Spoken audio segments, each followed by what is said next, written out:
Hello.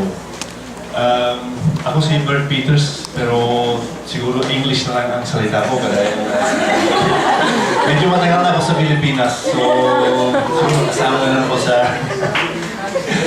Anyway, I would like to share a very short story with all of you.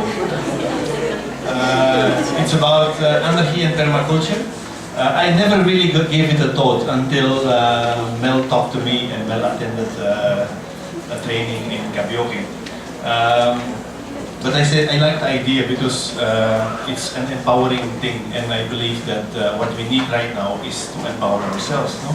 If you look at the slides behind me, something is going on and we don't like it, and we all feel a little bit disgruntled and uneasy about it. The world is going down the drain, and it's something that happened because we feel overwhelmed by it, because at a certain time we have given our trust in the hands of people that claim to care for us and to care for the world. And we are not anymore in charge. We are saying, well, the forests are disappearing, but what can I do about it?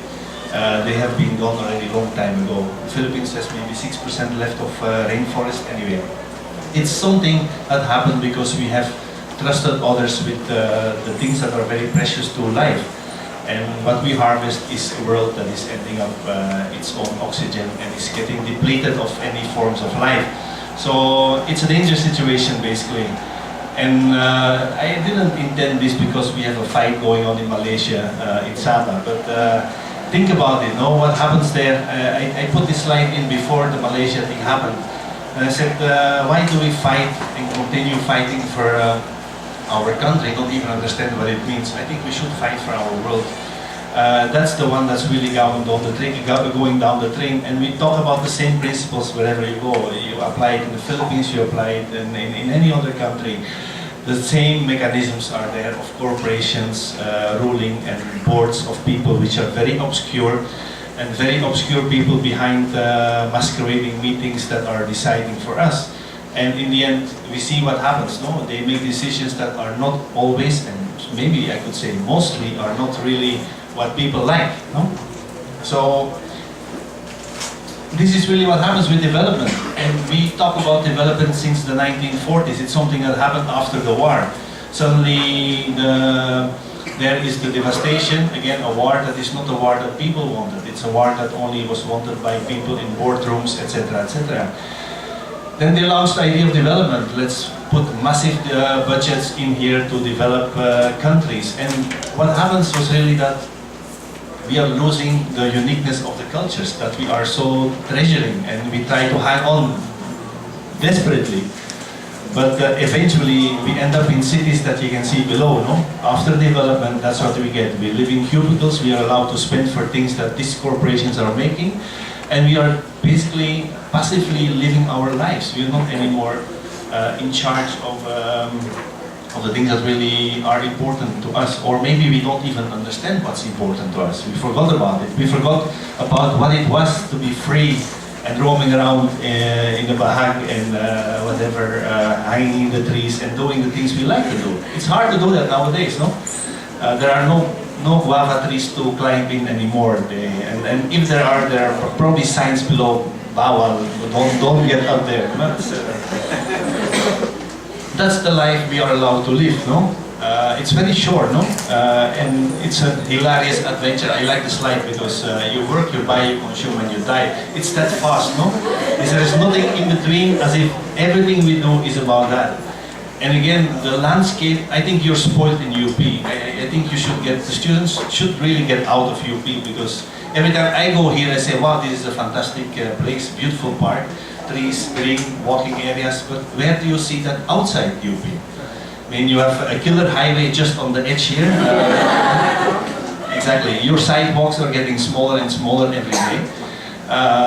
People can just walk, and you cannot even walk with your lover on the same sidewalk because one of you have to walk in the gutter. So think about it. This is what we are, no? We are basically being packaged, and again, it's about living our life, no? Is this where we want to end up? But like we are just like a commodity, part of that little puzzle of consuming and dying later on. So I think the dignity of human beings is at stake here. No? We should really regain part of the skill of designing and being part of the creationary process, and take that responsibility.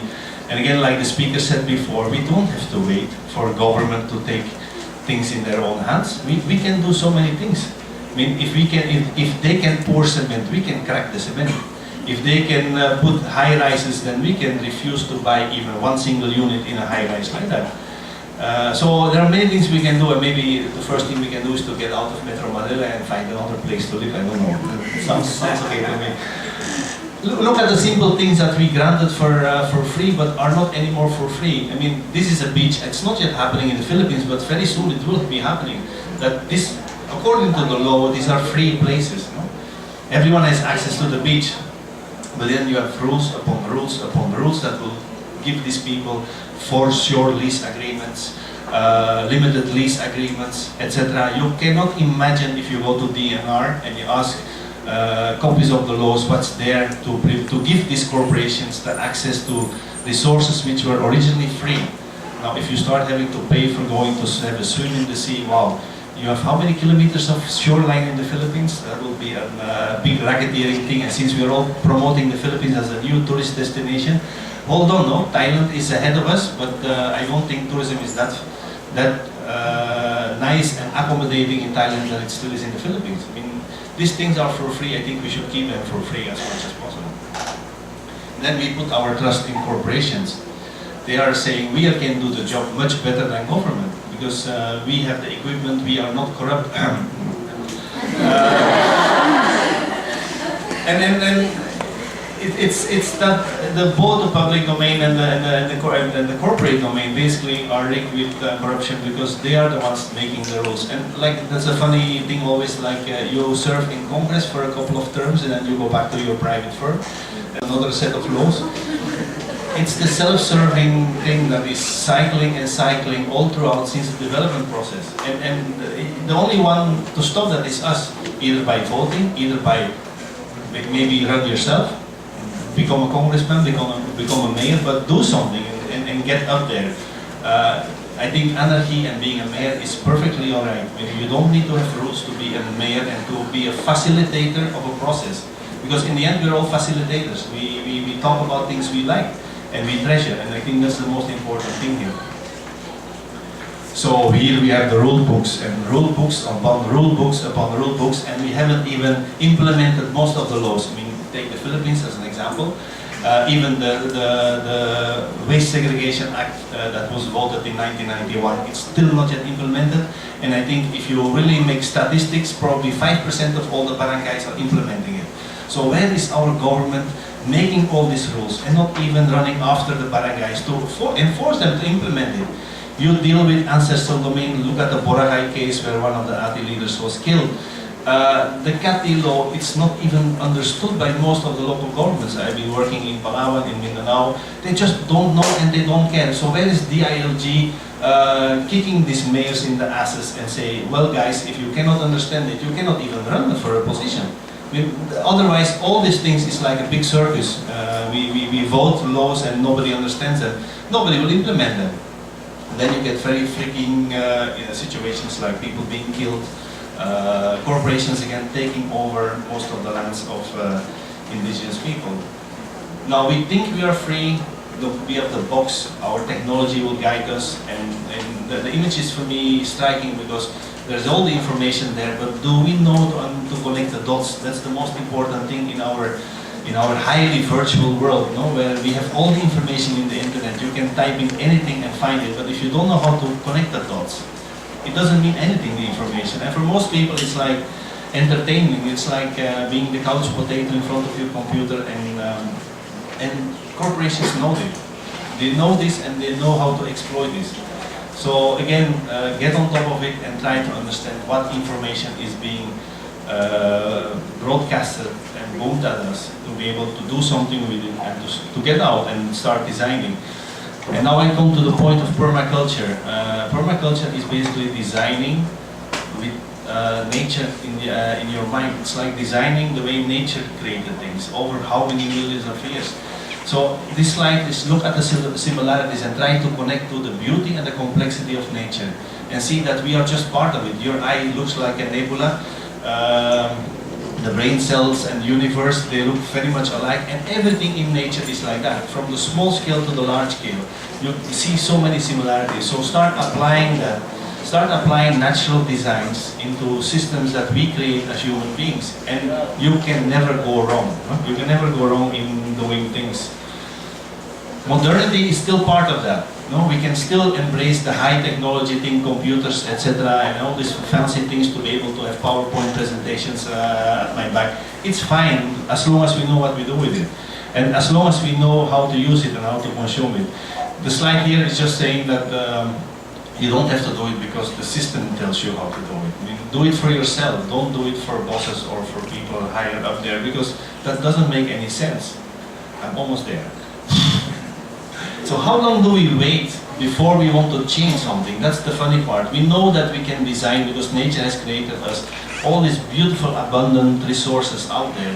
If we only know how to manipulate them, and we have all the tools. We have hands to dig, we have eyes to see, we have a nose to smell, we have feelings. We can just tap into. We are equipped as a human being to do all the things we need to do, and to find our food, etc., etc., and to garden, etc. But how long do we wait? Most of us will say, well, I still have to earn a little bit. All the OFWs are saying the same thing. I still have to wait 10 more years because my kid is still studying, I cannot yet finish, etc.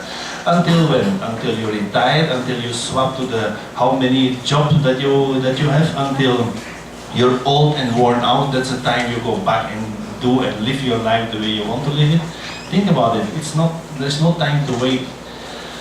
So scratching the surface means like understanding the world and how it works. It's not something that we can just do away with. There is no way in this world. Everything comes back at us. So the moment you start designing and creating an environment which is more conducive for life, I think the benefits will also come back to us. Just like if you throw away some plastic bottle in the ocean, it will come back to you anyway. So if we do the positive things, they will also come back to us. And then I think we start reaping the benefits. Permaculture is very simple. I mean, it's not something like I'm promoting here a technology or something like that. It's just plain simple lessons from life. If you try to read the post, I don't know if it's possible, but all the things you can do. Keith was sharing a few of them that they do with food, no bombs. But just start organizing a community, start organizing a party in the street, start closing the street. My goodness, we have too many streets because we accommodate Metro Manila for cars and machines and not for people. If we reclaim a little bit the livability of the city by planting trees in the middle of the street, that would be fantastic, no? In the middle of the highway. Commonwealth, claim it again, that's my favorite street in Manila. Do something with that. Everywhere, there's so many little things you can do. Organize a cafe in your house, open a restaurant in your house every Friday evening, invite friends and so on. The post is full of it. And there are 1001 things you can do to be able to bring permaculture and tap into the real meaning of anarchy, which is empowerment. It's individual empowerment. And then this is from the Occupy movement. This is a slide from Toronto. When it's either you choose, no? It's our choice. It's either we live by the rules and we are going to adapt to it and we are going to live our lives. Don't complain, please. Just accept it then. Or you go to freedom and you say, well, freedom comes with a price to pay somehow. I mean, the price to pay is the responsibility we take for that freedom, and to be able to say sometimes it's not going to be easy, but basically it's going to be very enjoyable. And I'm sure that the ones that come after us are going to enjoy it as much as possible. So this is my last slide. I think I'm within the 15 minutes. It's about creating abundance. Permaculture is really about designing with nature, and nature has nothing but given us abundance. Only if corporations are destroying it and getting it out because they want to sell it large scale to whatever, then abundance is disappearing, because we are not looking at the equation that once we extract something, we also give something back. And to put up a system that is very abundant, very green, very providing, very tree-like, very food-like, I think life is just going to be fun. But if you have an MMDA boss who tells no fruit trees in Metro Manila because otherwise the kids are going to stone the trees, well, be my guest, we can live in the desert for that matter. No, cement the whole thing because then nobody can do anything. But again, in nature there is no violence, there is no aggression. It's only when you have too much cement that people become aggressive and start throwing stones. So the time to design is now, I think. The time to get into permaculture was yesterday. Thank you.